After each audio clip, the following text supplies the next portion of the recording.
Hey, I'm Tamara Kendacker, and you're listening to The Decibel from the Globe and Mail. It was October 23rd in 2018, and I was sitting in The Path, which is an underground food court in Toronto. Alexandra Posadzki is the Globe's telecoms reporter. And I looked down at my phone to sort of scroll through my phone while I was having my lunch in between meetings, and I noticed that my reception wasn't working. She didn't make anything of it initially because she was underground. But then I looked and I saw this little notification on my phone that said SIM not verified, which is something I had never seen before. So I looked over at my work phone and I saw that it still did have reception. And so I saw this email from Google that said someone has changed the password on your Gmail account. And at that point, it all kind of came together and I realized that I'd been hacked.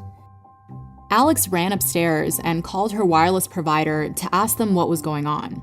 And the person who answered said, well, didn't you just call in a few minutes ago and ask to change your SIM card from Montreal? And I said, no, I'm here in Toronto, and I did not call in and change my SIM card. And the agent was like, oh my God, let me go and quickly undo that. And you're going to need to go into a physical location, like a store, and get a new SIM card. But by the time Alex was done all of that, the hacker had already somehow gotten into her email, Facebook account, and her Dropbox. They quickly went through my Facebook Messenger and figured out who I was dating and messaged my partner and were like, hey, babe, can I ask you for a favor?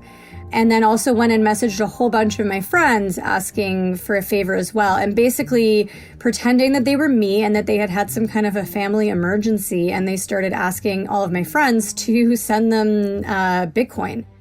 They also went into her Dropbox account and started looking at videos that had been shared between her and her partner. So they were essentially looking for something to extort me with. Luckily, they didn't find anything.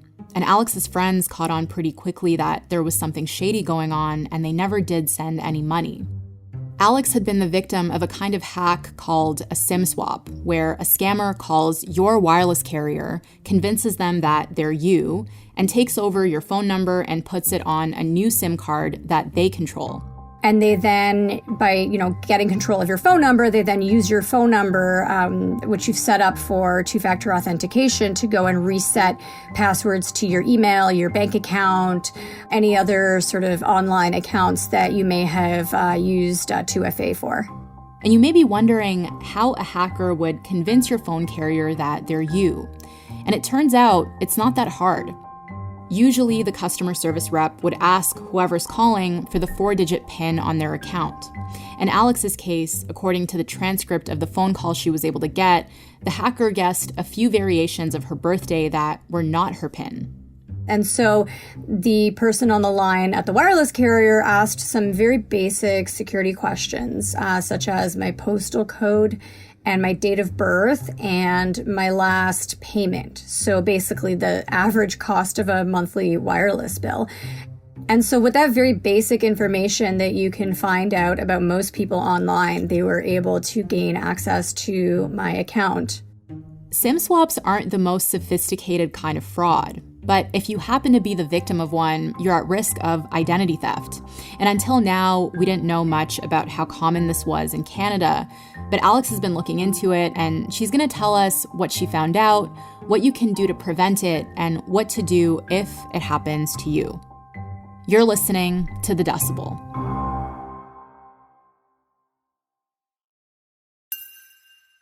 So Alex, after this happened to you, you decided to look into how often this happens, and what did you find out?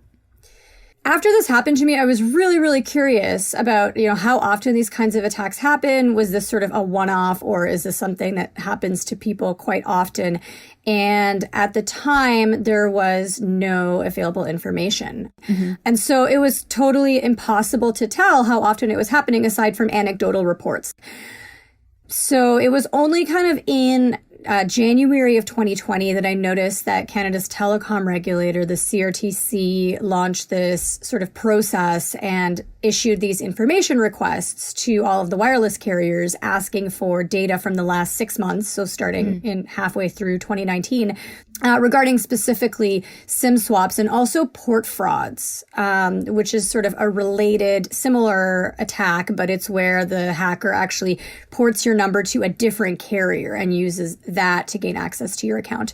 And so, they started collecting this data, and I requested the data and was given 4 completely redacted pages through an access to information request, which I then appealed to the Office of the Information Commissioner of Canada. And after a year, I was able to get the data, which showed that the number of SIM swaps and port frauds was actually a lot higher than anyone had, I think, expected. And so for port fraud, there were 21,589 incidents over a 10-month period from August 2019 to May 2020. And then for SIM swaps, there were 3,038 SIM swaps over that same 10-month period. So in total, we had over 24,000 of these attacks happen in less than a year. Is that considered a lot? I mean, I would consider it a lot when you think about the fact that, in less than a year, you had, more than 20,000 people have their identities be stolen. I think a lot of experts and public advocacy or consumer advocacy groups like PIAC, the Public Interest Advocacy Center, they thought it was a large number. To sort of put it into context, if you look at the total number of customer ports that occurred during that 10-month window, this is about 0.9 or nearly 1% of all customer ports. So if you think about how often, someone asks to port their number or transfer their number from one carrier to another, over this 10-month period, essentially 1 out of 100 of those ports was not authorized by the customer. In April, it actually spiked to about 2.5%. That's April 2020. It spiked to 2.5% of customer ports that were unauthorized. Do we have any way of knowing if this is on the rise?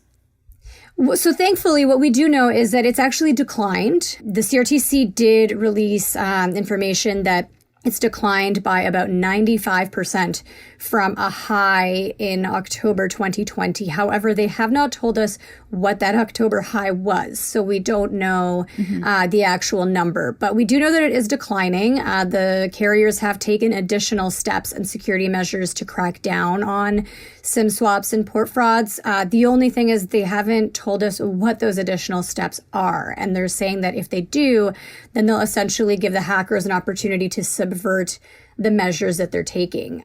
In security, it's always kind of an ongoing battle where, the hackers are always one step ahead of you kind of a thing. And so as soon as you put in something to increase security, it can be sometimes only a matter of time before bad actors will find a way to subvert that. And so that's why I think this is something that people should still be aware of, because we could see another big increase in SIM swap or port fraud in the future. However, I did speak to a security expert who is a professor at McGill University named Benjamin Fung, and he told me that this sort of security by obscurity is not the best form of security. You want measures that are so sort of ironclad that even if you tell someone what the measures are, that won't allow them to subvert them. The way that it's been explained to me is that if customers don't know what measures are in place, then it's hard for them to take whatever steps they can on their end to prevent a SIM swap. So often with scams, they'll target certain vulnerable groups like the elderly, for example. And who is most vulnerable when it comes to SIM swaps? Essentially, anyone who uses SMS or text message-based two-factor authentication can fall victim to this scam. And the victims that I've spoken to in my reporting really run the gamut in terms of ages and professions and geography. But the one group that does seem to be particularly exposed is anyone who does transactions using cryptocurrency. And The reason is because cryptocurrency transactions are not reversible. So if someone goes and siphons a bunch of Bitcoin out of your Bitcoin wallet, there's no bank that you can call up and say, can you reverse this transaction the way that you can with a regular financial fraud? And so these hackers do tend to target anyone who they think would have a lot of crypto. For instance, anyone who's a prominent public facing member of the crypto community. CEOs of crypto companies have been targeted a lot by this type of attack. I know one crypto CEO who was SIM swapped 3 times. Wow.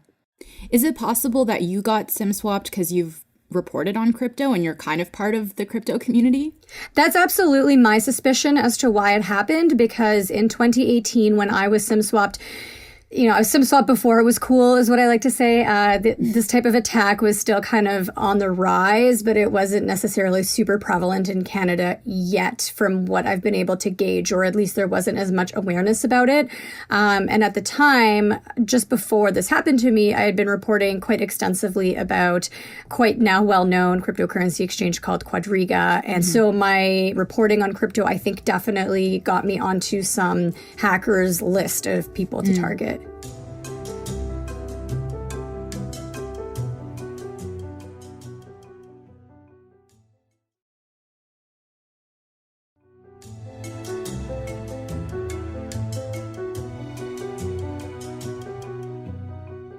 I know you talked to other victims of SIM swapping too in the course of your reporting. So what kinds of stories did you hear? Can you give me a sense of how dangerous this can be? Absolutely. So one woman that I spoke to, her name is Tara Howlett. She, I think, had $10,000 siphoned out of her bank account through PayPal transactions. And she also, this hacker also got into her Amazon account and started ordering a bunch of things, like a Nintendo Switch and even like a dog bed and all this weird stuff from her Amazon account.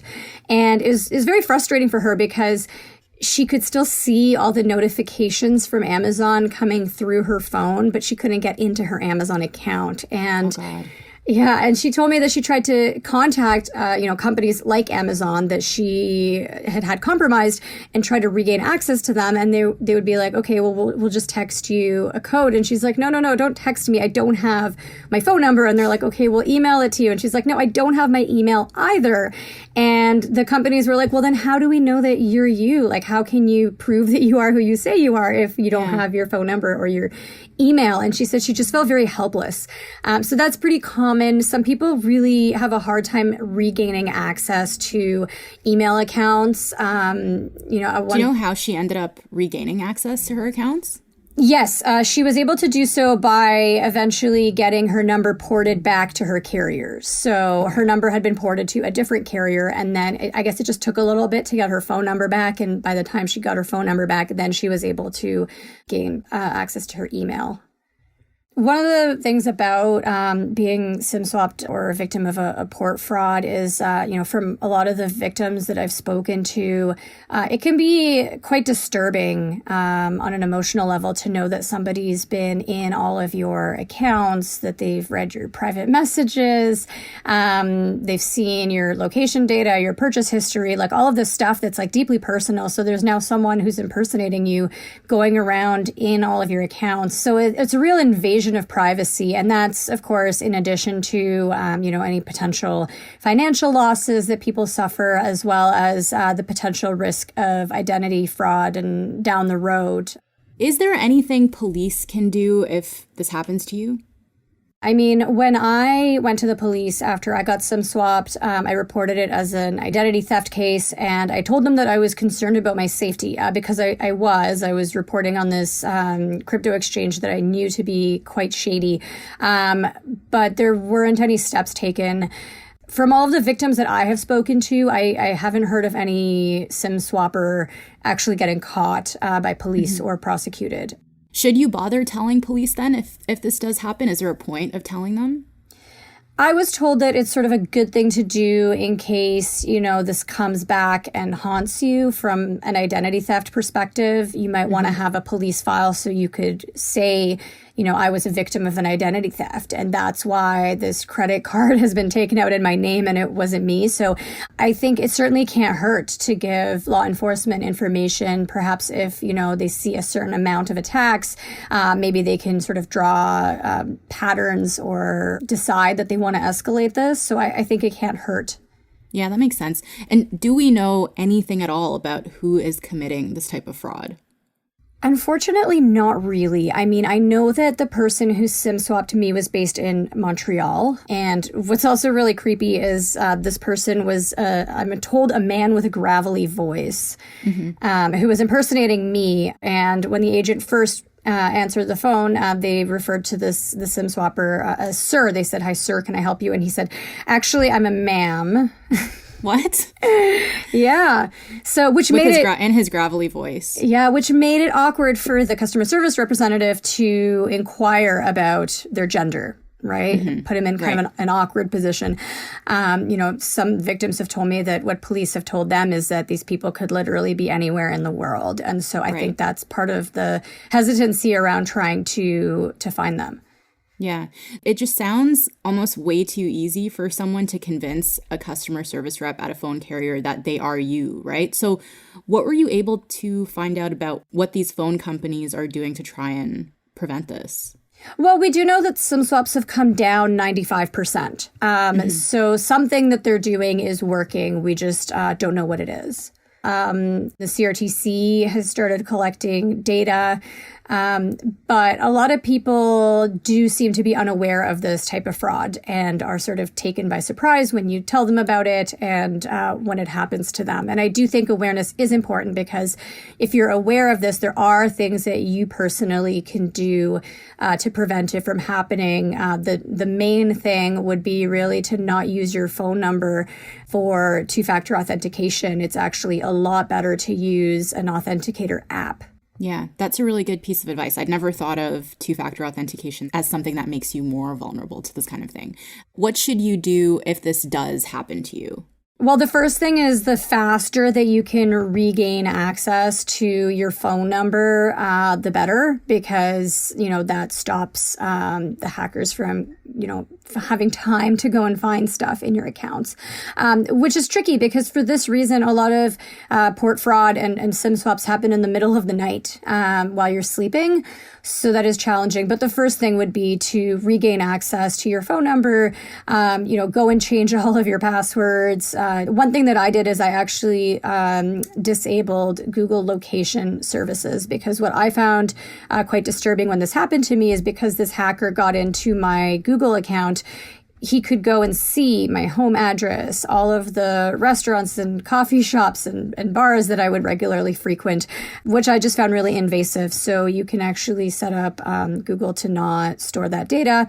And then, after that, a really important thing, in my opinion, is to set up credit monitoring for yourself to make sure that any personal information that the hacker has gleaned by getting access to your accounts, they don't then go and use that to take out a loan in your name or buy a car or a credit card or something of that nature. Alex, thanks so much for explaining this to us. Really appreciate it. No worries. Thanks for having me. All right, that's it for today. I'm Tamara Kandakar. Our producers are Madeline White, Cheryl Sutherland, and Kasia Mihailovich. David Crosby edits the show. Angela Pacenza is our executive editor. Thank you so much to Alexandra Posadzki. You can find her on Twitter at Alex Posadzki. If you want to email us, we're at thedecibel@globeandmail.com. If you want to reach me, I'm on Twitter at Anima_TK. Thank you so much for listening, and I'll talk to you tomorrow.